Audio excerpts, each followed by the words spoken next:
on NAIT NewsWatch Extra. Alberta's employment of foreign workers may help with economic recovery. I've seen Canada an opportunity to get your life together. The story of a local boy who's won the hearts of Edmontonians. So many people just reaching out to help Maddox, and they've seen how beautiful he is. And an Edmonton woman shakes her way to weight loss. I just couldn't be happier because it's completely changed my life. NAIT NewsWatch Extra starts right now. Welcome to NAIT NewsWatch Extra. My name is Ryan Flaherty, and I'll be one of your hosts tonight. I'm standing here in the NewsWatch control room. This is the nerve center for the show, and normally we would have a whole team of people here putting together the images that you see on your TV screen. But this is a bit of a different type of show. Instead, we've collected a bunch of news features that our reporting team have put together over the course of the semester, and we'd like to share them with you tonight. It looks like my co-host Kelsey Nichols is all set up in the studio, so let's start the show. Good evening. It often takes time and effort to move to a new country away from family and friends with a new job. But in 2011, 250,000 foreign workers could be coming to Canada and doing just that. Clarice Porca has more on that story. Ira Reyes has been living in Canada for almost 3 years now as a foreign worker from the Philippines. With the help of his employer, he has made a good living away from his home country.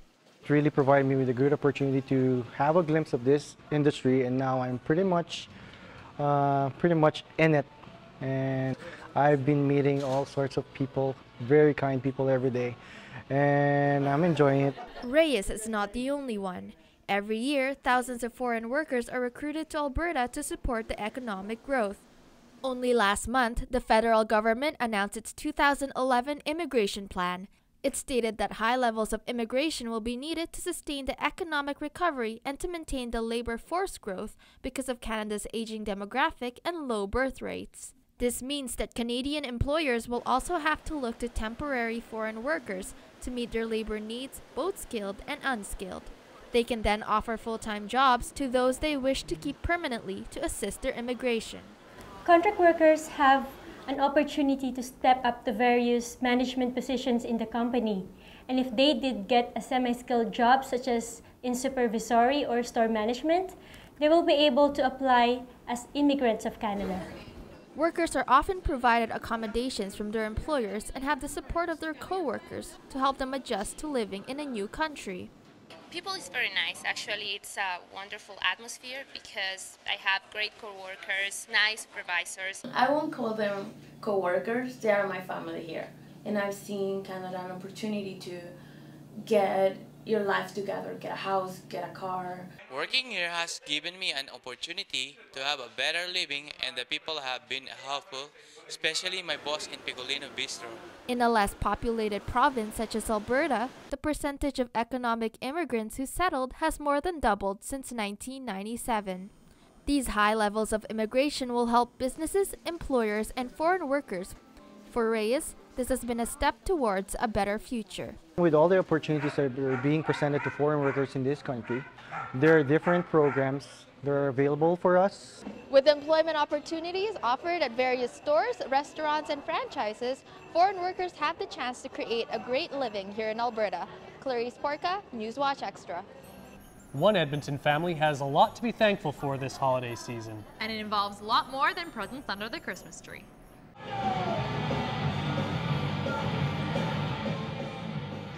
Maddox's favorite things include listening to his dad's rock and roll, playing with his toys, and learning how to read his books.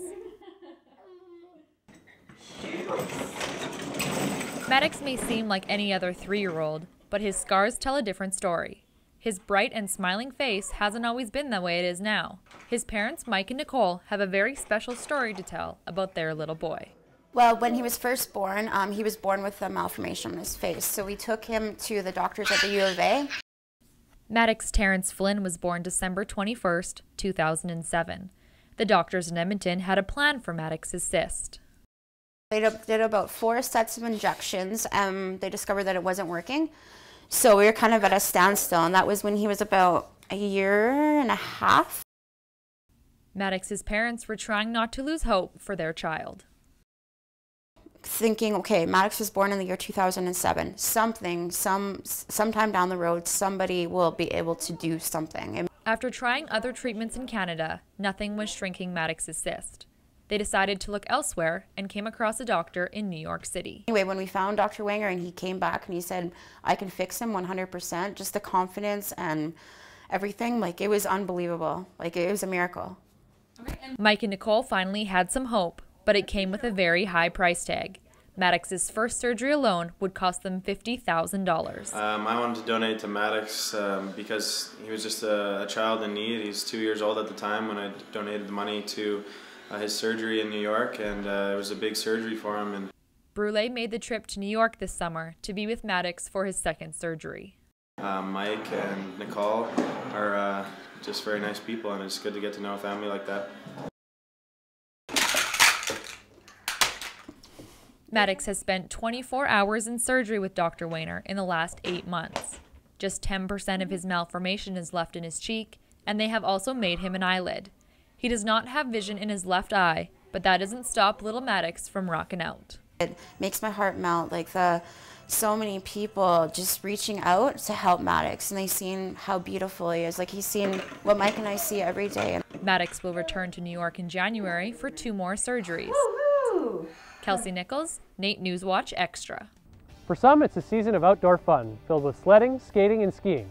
But for others, it can evoke feelings of depression, sadness, and stress.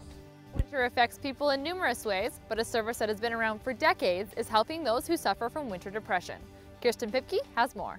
With snow, ice, and an overall lack of sunshine now upon us, many Canadians are starting to feel the wintertime blues. But recent studies are showing that a beauty service that is typically surrounded by controversy may help curb depression, as well as provide other benefits.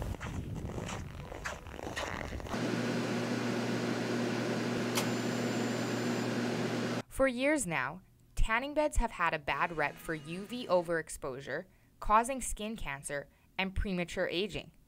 But tanning salon owners and recent research is saying otherwise. Bronzito Tan owner Randy Myers says that tanning has numerous benefits. All the beds provide vitamin D. They all emit UVB, which is what's needed to provide vitamin D. Pre-tan helps you stay out in the sun longer than, say, going out when you haven't been out in the sun. You build up a tolerance over time. According to the Canadian Tanning Association, Canada's sun-deprived northerly latitudes means that 90% of Canadians are vitamin D deficient. If used properly and in moderation, experts say that the UV rays provided from tanning beds can in fact provide healthy benefits to the body. According to researchers at Boston University, other benefits that tanning can provide include increased tolerance to stress, reduced acne, a higher amount of endorphins produced within the body, and a lowered chance of sunburn.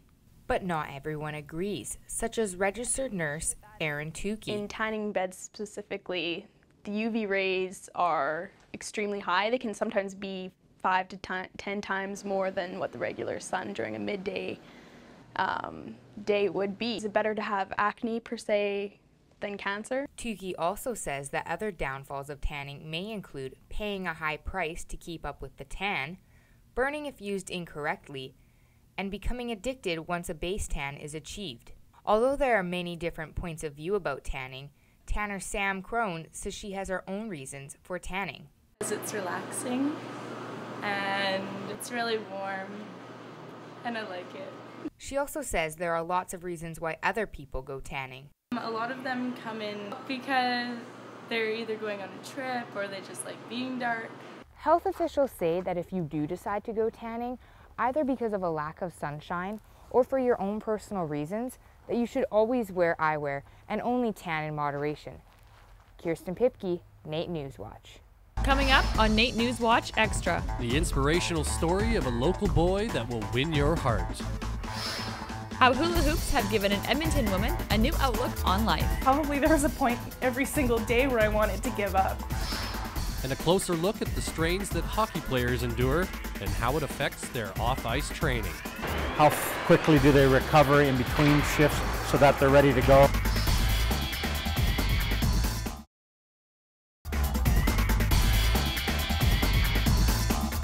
Welcome back to NAIT NewsWatch Extra. Now let's take a look at our next story. The heart is one of the human body's most important organs. And one young Edmonton man has had to live with somebody else's since a very young age. Nicole D. Champlain joins us now with more on that story. The beating of our heart is something we don't usually think about, but for one young man, it's a thought that changes the way he lives his life. Nicholas was born on December 11, 1989. What his parents thought would be the best day of their lives quickly turned to the worst. When he was born, we expected just to have a normal, healthy little baby boy, and we got the surprise of our life when they told us that he was going to die.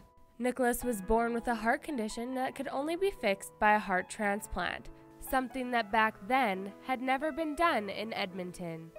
Nicholas was born with a hypoplastic left heart. What it is that the left ventricle, the left side, the main pumping chamber is missing. He was flown to California where Dr. Bailey, a more experienced doctor, would save Nicholas's life. I knew that something had to happen. I mean, I just couldn't let this little baby die.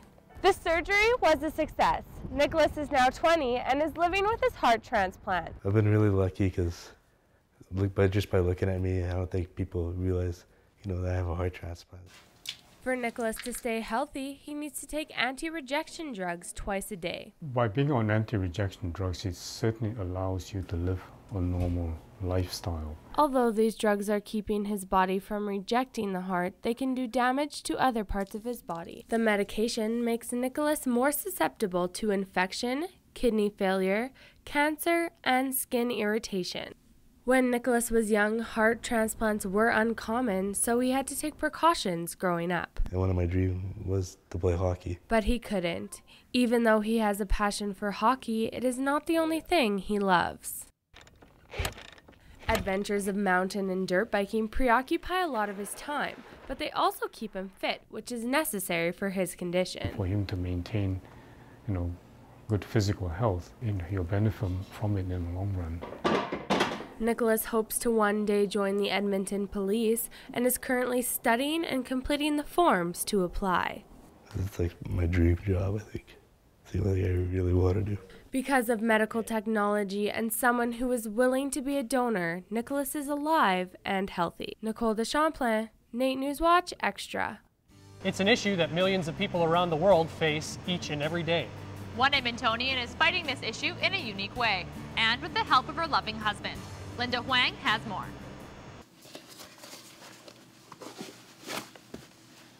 For Drina Guptill, the simple step of bending over to put on shoes had at one point been a struggle. Guptill is morbidly obese. Up until a few months ago, she weighed over 300 pounds, suffered from hip pain, and found that exercise wasn't working for her. I was in this 2 steps forward, 1 step back kind of pattern of doing something and then being frustrated because I'd be in pain for 3 days and not being able to do anything. Guptill's doctors gave her a pedometer to track her steps. She was told 10,000 steps was the daily average for an adult, but Guptill's daily average only ended up being 800. Realistically, probably there was a point every single day where I wanted to give up. But husband Warren wouldn't let her. He encouraged Guptill to find a fun activity to help her lose weight. After searching online, Guptill fell in love with hula hooping. But there was a problem. People traditionally sell a 42-inch hoop as an adult-sized hoop, and that just wasn't going to work for my size. So Warren built his wife a 56-inch hula hoop that changed both of their lives. Guptill began hooping right here in her front yard. Friends and neighbors even began hooping with her. There was so much interest that the couple decided to start their own business. Warren began making dozens of custom hoops, and Guptill began teaching hula hooping.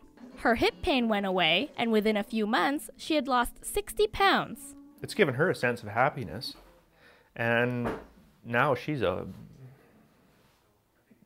it's a whole different world for her. Guptill and her hooping is even considered an inspiration to locals dealing with obesity. It brought another option to an otherwise limited amount of options that are available for obese people. It's inspiring. While she's not quite out of the obese category just yet, Guptill says she's never felt happier, healthier, and confident that she's on the path to a better life. If somebody were to have told me a year ago that I would be hula hooping and passionate about any kind of physical activity, I would not have believed it. Guptill can now log over 8,000 steps in a day, and she says she owes it all to her loving husband. Linda Huang, NAIT NewsWatch Extra. The sport of hockey is constantly evolving. Changes to rules, equipment, and strategy are considered as part of the game by fans and players alike. That evolution includes the players themselves. A new study being done at the University of Alberta examines just how today's hockey player moves around the ice and how their body responds to the variety of actions they perform during a game. For fans watching this game between the University of Alberta Golden Bears and the University of Saskatchewan Huskies, the Claire Drake Arena is a place of entertainment where top athletes battle for hockey supremacy. But for one U of A researcher, the rink is also a giant laboratory.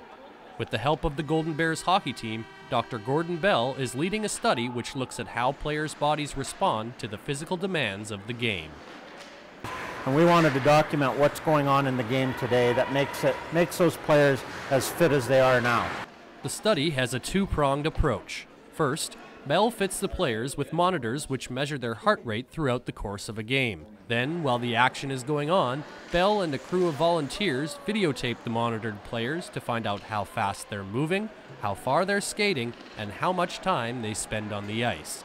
When the video analysis and heart rate data are combined, it paints a picture of what the average player's body goes through from puck drop until the final buzzer. How high do their heart rates get during a shift?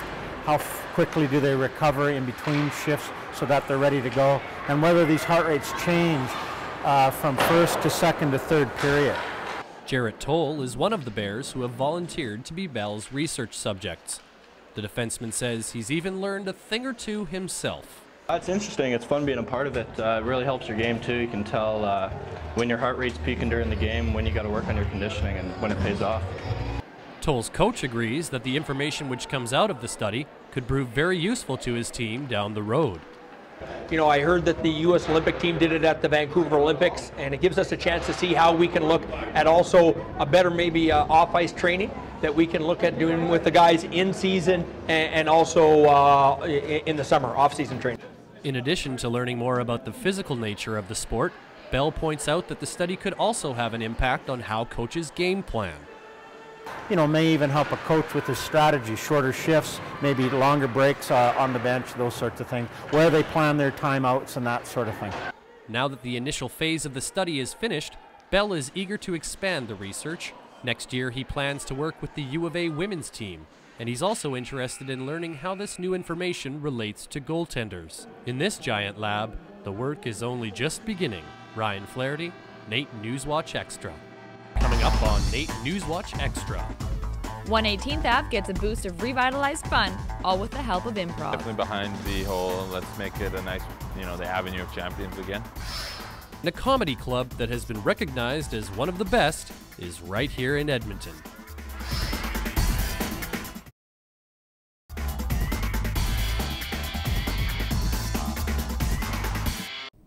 Welcome back to NAIT NewsWatch Extra. We're standing here in the radio and television equipment room, which is also called stores. This is where we hold all of our cameras, lights, and other equipment. Without all the gear that you see around us, we wouldn't be able to put together the show that you see every week. And just like our TV show, it takes a lot of people to make a video game. And while game designers, programmers, and writers are all heavily involved in the video game development process, often a polished, problem-free video game couldn't be made without the help of one key group, video game testers. Linda Huang has more. They spend their days in a virtual world, but to them, it's a reality. While most people play video games in their spare time, some, like Cody Wemit, do it for a living. Wemit is a video game tester, a job he says is often misunderstood in the eyes of the public. Testing is kind of considered the lowest kind of part or form of the game industry, but without it, you can't get quality products, and you might not get as many sales. Wemit tested Dragon Age Origins, local studio BioWare's hit game of 2009. Death This included putting in long hours of gameplay, following a formal process for finding and reporting bugs, and then retesting the game once the bugs were fixed. We were working anywhere from 8 to, at one point in time, 18-hour days, 7 days a week.